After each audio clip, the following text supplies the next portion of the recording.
Divas and Divos, it's me, just Londa, and I got brushes. So I went on to Amazon and I picked up a set of 15 brushes on Amazon, and looking at these brushes, they looked just like my Zoeva brushes that I had. So were these a dupe? I don't know. You'll have to find out. But they did come with a bag just like the Zoeva brushes did, and yeah, so I'm very, I was gonna shake shock and surprised, but I'd rather just let you find out. So let's go ahead and roll these beautiful baked bean footage. I hope you enjoyed that I am giving you this content of brushes and looks and things like that, telling you my experience with these brushes. And yeah, thanks for watching, rating, and subscribing. Go ahead, subscribe.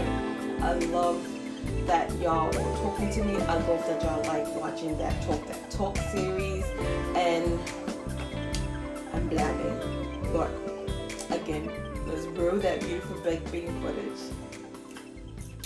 Alright, Divas and Divos, this is the finished look. So I didn't even remember what I put on my lips. I put ColourPop, Nevermind, and Chanel number 168 Rouge L'Oreal. However, I don't remember if this was something that I got when I was in England or if I got it in the States, because I think the products is a little different. Just a little, but I could be wrong. So let's dive into these brushes. Alright. I'm going to start off with the ones that I don't have their counterparts to. Okay?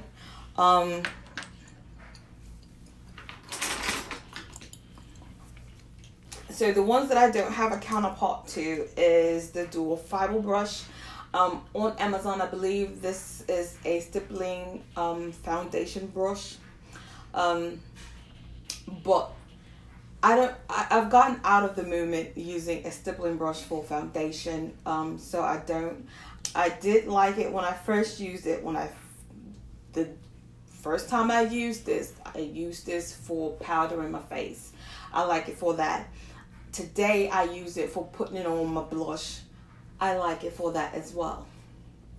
So foundation, I'm not sure. I feel like it's quite flimsy. You might have a hard time buffing in the product, making it look more airbrush, because the dual fiber brushes was supposed to be like a airbrush finish, and because how flimsy this brush is and its movement, it doesn't have a lot of dents to it. It's not gonna buff in the liquid foundation the way you would want it. You would have some streakage going on, and then you would have to go back with something else. That's just my opinion. I have not tried it, but let me know if you purchase these. Okay, but this one was just a little bit too flimsy for that. This angle brow brush, I like this brow brush. It put on the product quite quickly because the bristles are quite thick, so therefore I did not have any time to waste when it came to putting on this brow product, actually excuse me, this eyeshadow onto my brows. It gave me a quick, easy application. Yeah, went on and just feathered like a breeze. I didn't have any trouble on it, so yeah, I liked it for that. This, I believe this is called the pencil brush.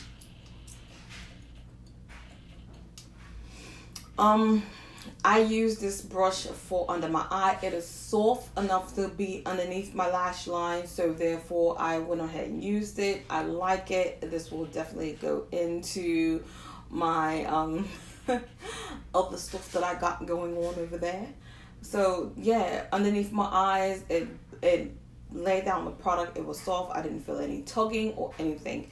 Again, I believe these synthetic brushes are made, the quality of their synthetic brushes are very nice.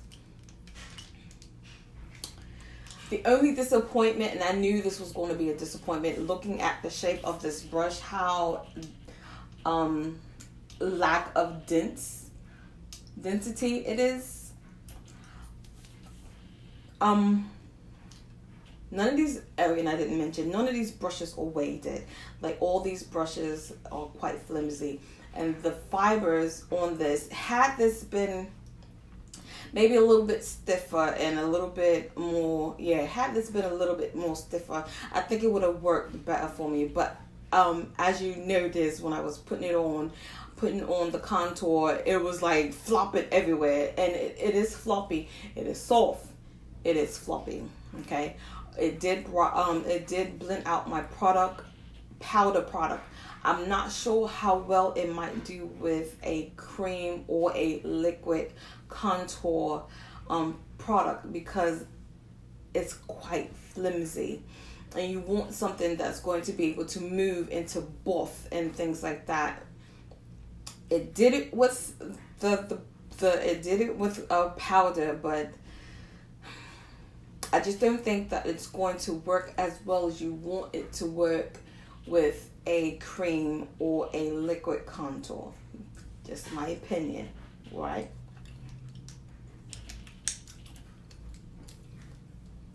This angle brush here, it is quite flimsy, quite long. Sorry. However, it did the trick. It worked. It lined my, I did like a small wing. I lined my lower waterline with it. So it was fine. I didn't have any tugging or any skippage at all either. And if I did have any skippage in the film, if you're looking at it, it's because I used mascara for liner.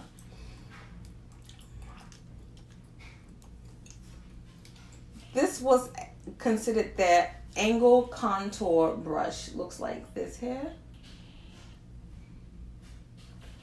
So I did contour my nose. I did arch my eyebrow with it. It's really nice. It's really soft. I did not blend out my contour with this brush. I just laid down the product.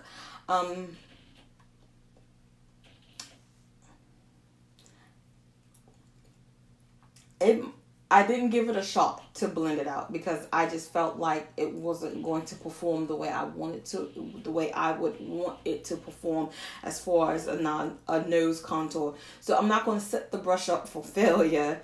But my eyebrow arch, yeah, and my laying down the product for my nose contour, it's a yes. So yeah, I really enjoyed this brush. This is a liner brush. I totally forgot that I had this brush. But I didn't use it, so. Alright, so let's get into the dupes that I do have. This is comparable to the 109 powder brush by Zoeva. This is it side by side. If you look at the hairs, they're both flimsy.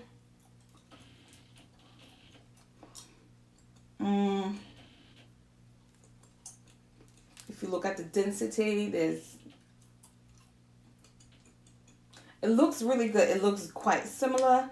Again, the Zoeva brushes are a little more weighted than the Fion brushes. I know I'm saying that wrong. I do like this brush for powder, but I also like it for bronzer. I did not try this for powder. I automatically went into bronzer with this brush because I like this brush more, well, the Zoeva brush more for bronzing than powdering. Now, I will use powder with it sometimes, but my main gig is bronzer. And so I'm glad that I do have another one in my staples, which I'm pretty sure I bought one, but it's good to have brushes. So yeah, I like this. This worked for as a bronzer. The counterpart for this brush right here is the Zoeva 110 Face Shape Brush. Looks like hair. So this is the Zoeva. This is the knockoff. I will say that this one is denser.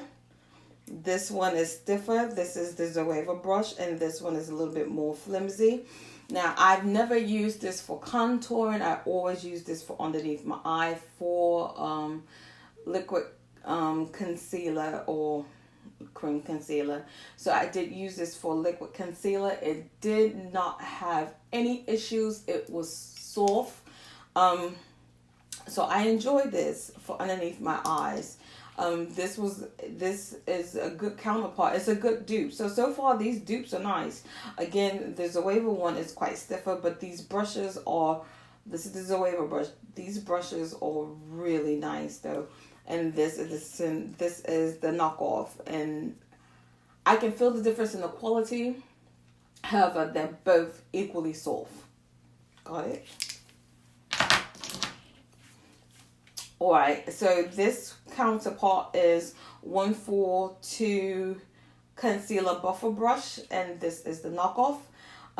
I typically had only used this for laying down product on my lid, and I did that with this, and I also took it and put it into a powder and did my backdrop, and it did that. I straight away, like I didn't have to wipe it down or anything. It just straight away went into it, and I didn't have any skippage or anything. So I like the fact that it went from a liquid to a powder. There was no skippage, there was no lining, there was no demarcation. I just really enjoyed this. I will say this brush is quite thicker than this brush, but other than that, it's a go. So here we go. The 102 Silk Finishing Brush. This is a foundation brush from Zoeva, and this is the dupe for it. Now, this one is a little weighted. This one's not. It sounds hollow. So this one is a more of a dome flat top. This one has more of a cylinder top to it, so it's more rounded. This one's just a smidge bit bigger than the Zoeva one, but they equally buff out the foundation. I didn't have any trouble with it. There was no skippage. It does remind me of this brush. It does remind me of the regular brushes anyways. This one is softer than this one. Like, again, I think it's just more of the quality. The quality is different. Like, you can tell that this is a good quality than this one. You can, hold on, I'm saying that wrong. You can tell that this one is a better quality than this one. This is a good quality. This is better. There's a difference. Both of these are nice though. So I did not get, and I thought I bought one, but I don't have it. It's the 227 Soft Definer Brush. I only have the vegan version of it. It's pinched just like the Zoeva one. It has a belly, a round belly, just like the Zoeva one. It's just a little bit longer. But other than that, the only problem that I had, again, with these goat hair brushes is that they are stiff, and I can hear it in my ear when I'm buffing and blending. The next counterpart, or at least I'm assuming it's the counterpart, is the 231 Luxe Petite Crease Brush. And I use this for my inter-tear duct. These hairs are throwing up gang signs. Yeah, like these goat hairs is on a warpath, and I have not used these as of yet. As of me using this tutorial, the ones that I've told you, the ones that I've used. But this one is I only use it for the inner tear duct. I didn't use it for anything else. I feel like it might do well in my crease. I'm going to have to play with this more, but yeah, I chickened out. I chickened out and just went ahead and put that in a tear duct. So now we have the 228 Luxe Crease Brush, and I'm thinking this is the counterpart to it. I could be wrong. Like these hairs, and this is my second time using this brush. I don't know how they are clipping it, and I'm pretty sure my camera's not going to pick it up. Hold on. Yeah, it's not going to pick it up. But, like, I can see some little hairs just all out of whack. Like, you know how you've gone in with a trim and then everything else is all trimmed out, but then you have a few spots here and there that just doesn't line up with the trim. That's this brush. And again, I think maybe once I wash it and condition it, it might end up being a little better. I'm hoping. So this is not an exact replica, and I thought I had one, but for the love of me, I cannot find this brush. This is the Zoeva 22 Luxe All Over Shaded Brush. But this is the smaller brush. It reminds me of the MAC 232 brush, which is the flat shaded brush.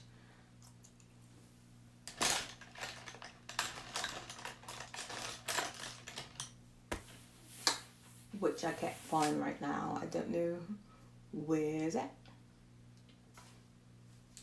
The only thing that I can say is that they are stiff, so I'm going to wash them and use them again. I'm gonna wash them tonight, use them again, and see how I feel about them. Maybe do like an overall review of them. But like I said, it did pick up the product. It was really good.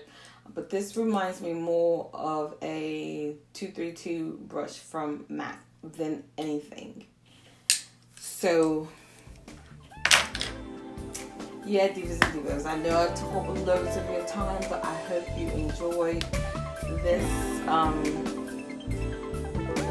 nice beat that I gave you. Not only that, showing you some dupes, some inexpensive dupes. And I hope you like me doing these brushes once a month. I love brushes, so yeah, give me some suggestions on the next. I know the next one that's coming up is Makeup Shack, so I am waiting to do that one because I know that might be like, and I think I'm going to do dulling tools.